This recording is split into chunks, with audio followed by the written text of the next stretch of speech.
We often think the end of the year is about looking back, but I've never really believed in endings, only beginnings. I'm realizing that unlearning becomes just as important as learning.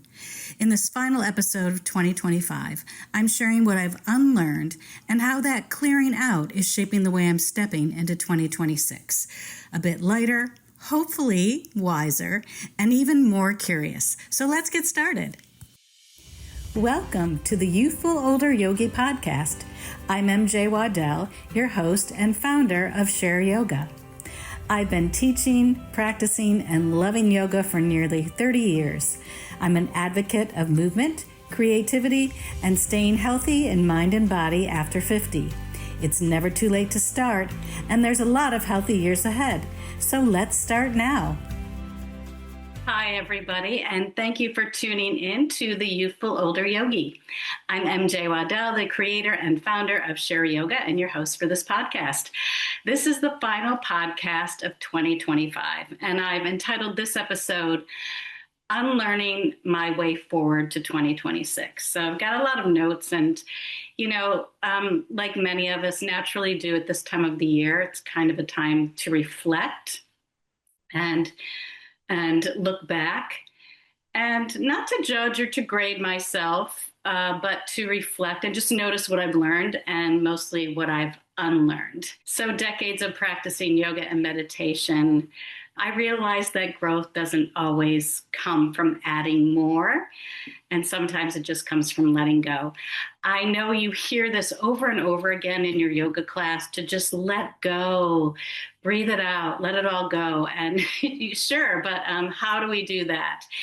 And what I've learned that with age comes clarity, and you just simply run out of patience for holding on to things that are not important. And then the letting go starts to feel like relief. And it's easier. Trust me, it will happen. So stay with it. Even when you hear letting go in your next yoga class, and you're like, yeah, sure. So I just want to say, first off, I am incredibly grateful for this podcast. And I want to also shout out my gratitude to my editor, Dan Jones, who's been with me now for, over a year, I think at least, year and a half. And I'm very, very grateful for his editing. So if you're watching this on YouTube and you see all of the things, it's like that's Dan's magic. So Dan Jones, he's here in Cocoa Beach. Let's see. And I'm also incredibly grateful for all the guests that have joined me previously. Every single conversation has taught me something. And even though I host the show, I learn just as much, if not more, from my guest. And hopefully you do too. And that spirit of learning and unlearning, it's really been the theme for me this year. So one of the biggest lessons of 2025 has been about my body. So after living with pain for about 2 years and then receiving 2 new hip joints, I have a very different relationship with health, movement, and gratitude. And you may have listened to the Hip Chronicles earlier this year. I did a series with some friends that had gone through the surgery and recovery. It was so helpful for me. And recovery was not passive. In a way, I still am recovering. It's been 6 months since my surgery. And yoga gave me so many of the mental tools I needed: repetition, patience, daily stick-to-itiveness with the rehab. And, and that gratitude, it just kept me going. So today, 6 months later, I'm walking about 4 miles. I'm feeling great. And I'm able to access a lot of the poses that weren't available to me before the surgery. But I've also unlearned that those poses, they don't define my practice. Okay? They don't. They never have. The thing that defines my practice is just presence. That's one of the things I've learned and let go. I've learned to let go of poses that I will never, ever revisit for the rest of my yoga career. And that's really okay. And this experience of receiving my new hip joints has really deepened the way I teach. I am much more aware, more so than ever, that every body walking or logging into a yoga class, they have a history. and a physical, mental, emotional history. And as teachers, we don't know that history and we don't need to. Yoga doesn't judge, it doesn't keep score. It doesn't really care how flexible, how young you are, how strong you are, how old you are. It just simply meets you where you are and invites you into a more respectful relationship with your body. Even if your body is in active healing or is in some pain.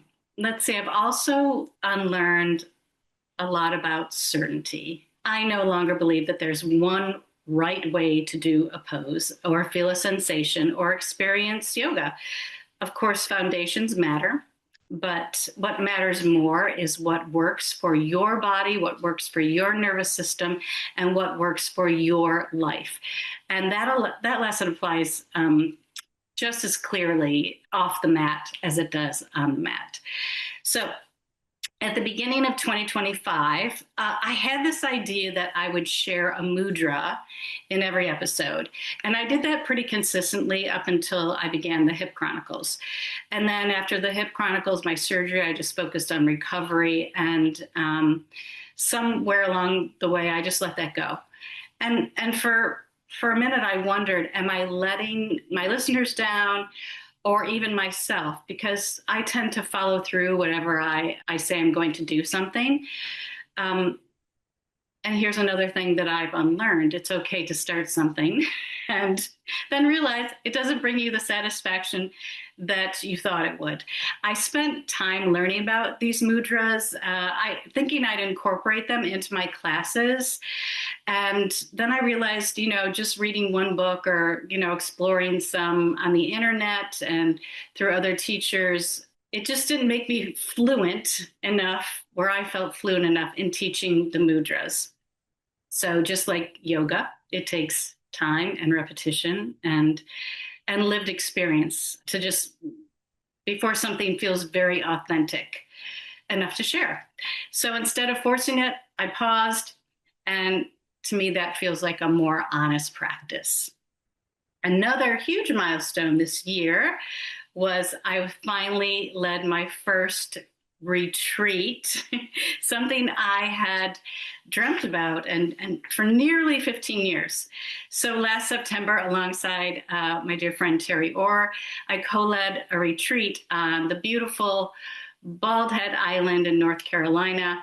And honestly, once we were there, it didn't feel like work at all. The island did most of the magic.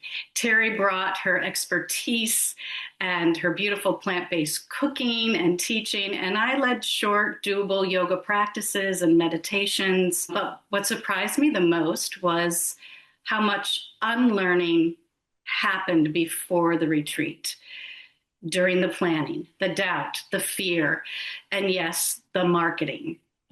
So I've had to unlearn this idea that yoga teachers are supposed to know how to magically promote themselves and market.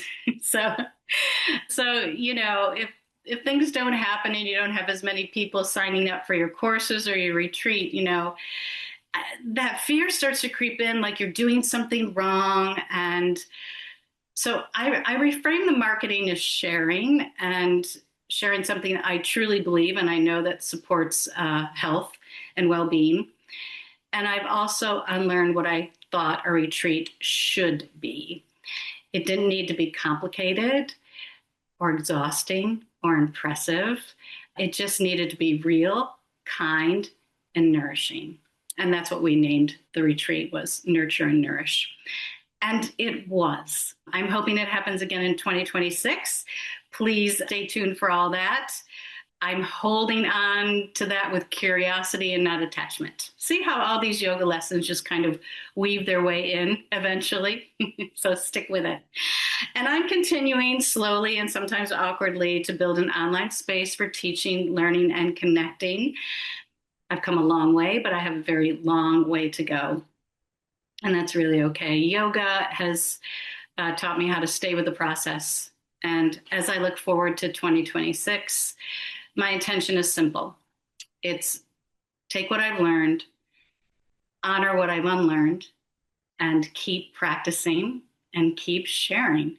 Keep staying curious. If you'd like to practice alongside me, I still do have openings for my 2 January offerings, Yoga for the True Beginner and Meditation Made Easy for Beginners and Skeptics. This is just 5 Saturdays in January in the morning, just an hour for the yoga portion and 30 minutes for the meditation. You can do them together or you can do them separately. And these are designed mostly for people over 50 or anyone who's starting fresh. You know, when I say anyone over 50, it doesn't mean that you're old. We just have more wisdom and we have more history in our bodies. And that history deserves respect. So check out my website for that.